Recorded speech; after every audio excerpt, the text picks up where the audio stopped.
हरियर सुगवा के लाले लाले छोरावा लाले लाले छोरावा बोलिया बोले रे सुगवा हर हर महादेव बोलिया बोले रे सुगवा हर हर महादेव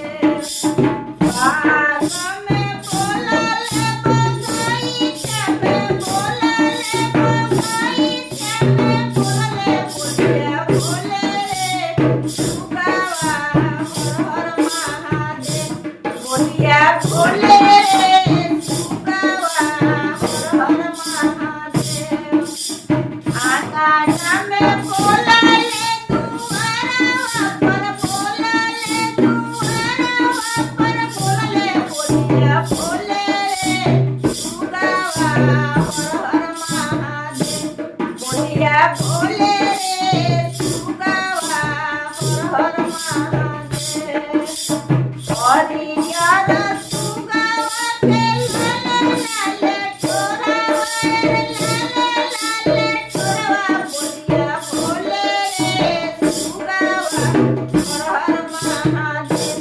बोलिया बोले रे सुगवा हर हर महादेव मंदिर में बोलले चरचवा में बोलले चरचवा में बोले बोलिया बोले रे सुगवा हर हर महादेव बोलिया बोले रे सुगवा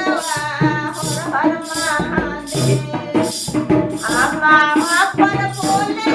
अमरुदिया पर बोले अमरुदिया पर बोले बोलिया बोले रे सुगवा